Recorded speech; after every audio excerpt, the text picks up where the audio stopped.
Well, good afternoon, Dean. How are you doing? I'm good, doing good, thank you. It's good to see you. This is Linda Brown with the Asheboro Randolph Chamber of Commerce, and today our boss session, Business Owners Sharing Solutions, is with Dean Wolfe from Integrity Mortgage Group. And Dean also serves on the Chamber Board of Directors as one of our board members and one of my bosses. So I'm really happy to be talking to you today. But during this time, interest rates have been coming down. There's a lot of things going on in your world. Why don't you tell us a little bit about what's happening and what people can take advantage of? Yeah, so the economy is very interesting when it comes to borrowing money in that interest rates typically will fall when the economy is doing poorly. And so it's an avenue whereby that they try to spur economic activity by lowering interest rates. It's kind of a dilemma in that if people are being laid off or jobs are cutting back, then maybe there's not as much available funds to be able to qualify for credit. And then what you see is credit standards will be restricted. So what we've seen in the last 2 or 3 weeks is the minimum credit score has increased. The requirement for people to have reserves or leftover funds after they get a loan that would maybe carry them for 3 to 6 months, and other things like that have even though there's a great rate environment, there are also some little caveats or hoops to jump through. I would say if someone has a steady job and they're in a lot of work that wasn't impacted by our current situation, then it would probably be good to look into it. I know in the last few weeks, I've seen loans come through under 3% in the 2% range for Wow. a fixed rate. So it's a good opportunity, even though it's a difficult time. So I would just encourage people to look at their situation and maybe just check to see if there is an opportunity for them maybe to save money. I also always caution people that when they do go to refinance a loan, that they just look at what it's actually costing them and how long they're planning on staying in the home. Because typically, if you don't stay in a home for at least 3 years, you're probably not going to recoup the cost, the legal fees and so forth that have to be paid in order to refinance. So each situation is different, so it can be very, very good. I know we have really been busy, even though we're in a difficult time. We have had loans that weren't able to close because by the time we were at closing, people had lost their jobs or they've been laid off. And that is a requirement that Fannie Mae, Freddie Mac, and FHA, VA require us to verify that the person is still employed on the day of closing.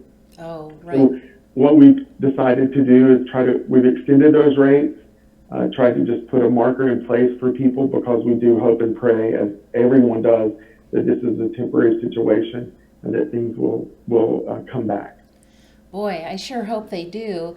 It's interesting. Are realtors still showing homes? I mean, people are still buying homes, looking at them, or?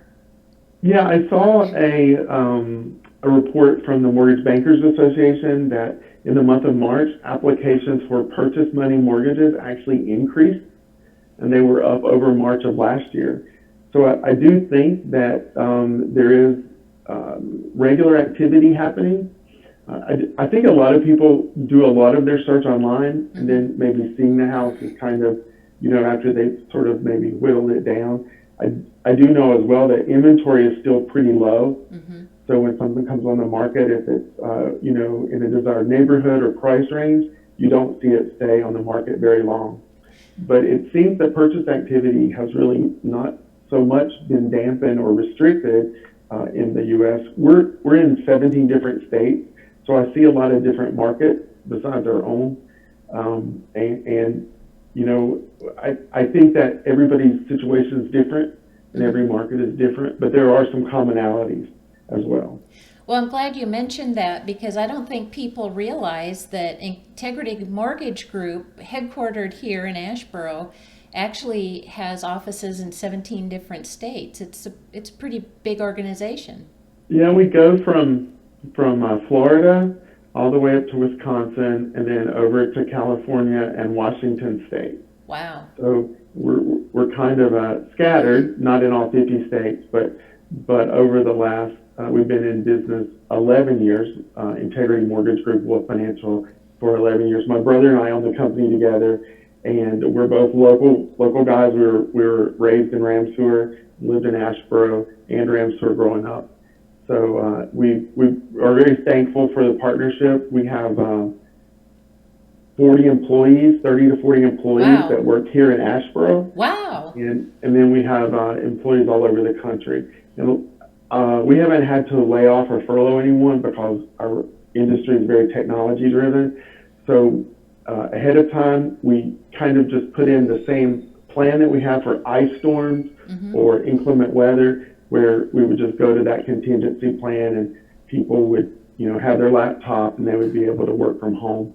So a lot of our folks have been working from home, and they've done a great job. We've really seen business continue to flow along as normal. Well, speaking of contingency plans and ice storms and so on, because you are located in so many different markets, you've worked with a lot of people who've been through Mother Nature catastrophes where it's affected the markets, and this is unusual in that everybody's being hit by the same hurricane almost. Right. If you look at it that way. So are you able to apply some of the things that you've seen in isolated cases now kind of more happening everywhere? Yeah, it's kind of interesting because it's a little bit like 2008 when the financial crisis occurred, except that it happened all in one day. And it seemed like that, everything was just suddenly went from one speed to no speed all at once. So it's been a little difficult in that way. And I do believe that there was an overreaction in the market. And what we're seeing now, as some of the stimulus money and things have come through, we're seeing a normalizing of some of the things so that they're not quite as strict as they were in the beginning. And the knee-jerk reaction is kind of backing away from that a little bit. But yeah, we are in Florida as well as in Houston, Texas. And so when the hurricanes came into Houston and a majority of the city was flooded, we had a lot of people that couldn't live in their homes. And so the government in disaster areas and disaster times, they make different things available to people to try to help them with their mortgage. The last thing we want anybody to do is lose their home.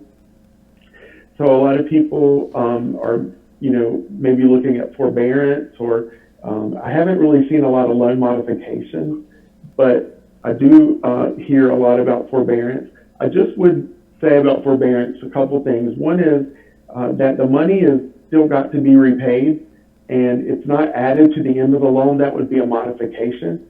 Oh, So okay. a lot of times with forbearance, the money is going to be due. Either you're going to pay an increased payment once the payments start until it's caught up, or you're going to have to pay a lump sum all at once at a time in the future. So I just would, be careful about that. And then the other thing that we saw in Houston quite a bit was we saw people reported late on their credit report for their mortgage payment, even though they were in a technical forbearance program. And it caused quite a bit of pain for some people to try to get that corrected. Well, and it can take a long time. Yes, take a lot of time, and if you pay a company to do it, it can cost a lot of money. It's unfortunate. I do think so much of our financial industry is automated that things don't necessarily happen on purpose as much as they happen, just because the system is running Overloaded. the way that it was programmed to run. Yeah. But some of that is available. I do believe our circumstance is temporary, and hopefully we can all get back to normal, or some kind of normal, as soon as possible. Well, when you and I had spoken earlier, you talked about some changes they made in tax laws and penalties that might also be a resource for people that they hadn't thought of or weren't aware of. So tell me a little bit about that. Yeah, sure. In the CARES Act, they made a provision that people could access their 401k funds, and they were waiving the 10% penalty. That typically, if you get money before you're 59 and a half, then there's an automatic penalty of 10% that you either pay when you get the money, or when you file your taxes, you pay it on your tax form. Well, to be able to help people without experiencing that penalty, they waive that for the time being. There's a period of time that you can request it up to, I don't remember the date, and still have the penalty waived. They've also made the ability for people to borrow more of their 401k than they were able to in the past. Oh, So before it was limited to a smaller percentage, and now they can borrow more of it than they could before. I know as an employer, we're working that through ourselves because it was passed recently, and now everybody's trying to figure out how to actually implement it. But it is being implemented, and it was a law that was passed to give relief. So that is also something that people might want to consider. a lot of people are part of a 401k program through work, and it's taken automatically out of their paycheck, and they kind of forget about it. So I'm glad you Right. brought that up, because that could be a bucket somebody forgot they had. Correct. Absolutely. Well, that's great. So does your crystal ball have any predictions? This is so unusual and unique, but what do you think? What do you think is out there once we get past this? I really feel that there's going to be a bounce back. I think because it didn't happen in 2008 when we had the financial crisis, it was like death by 1,000 cuts. So things just kept happening and happening and happening, and everything got worse and worse and worse. I think because this was sort of a all at once stop, that we will kind of see a jump start once we're able to, begin to operate in some kind of a normal fashion. Mm-hmm. We all realize, I think, that we're going to have to be cautious for a while. We pray for a vaccine and therapies that are better than what we have right now.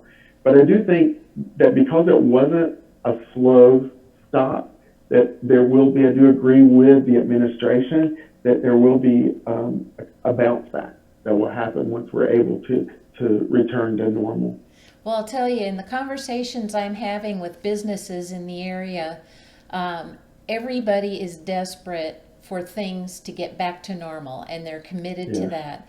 And so I think once we are able to get back to work and we're able to be out in public again, I think the people here are really committed to make that happen and to get things back as quickly as possible. So it's actually I'm pretty optimistic about the future. I think too, for me, at least, it's made me appreciate things like, going to a restaurant and sitting down. I've been home for almost 6 weeks, so my dogs are very tired of me being home. So whatever they were doing when I wasn't home, they want to go back to doing that. But yeah, I think we all are committed to making this work. Well, the other thing I notice is when I'm out talking to people, the first thing they ask me is, "What are you hearing? What are you hearing out in the community? What's going on?" And I think everybody's kind of, missing that social interaction and networking that they're used to Right. having. Absolutely. So, well, you stay safe and healthy, and Thank you, too. thank you for all you do in the community. I know you do a lot of different things, and we're very appreciative of that. And I appreciate your commitment to the chamber and being on the board. And I'm hoping that this gets back to normal soon. How about you? Yes, me too. Thank you, Linda. Thank you. Bye-bye. Bye-bye.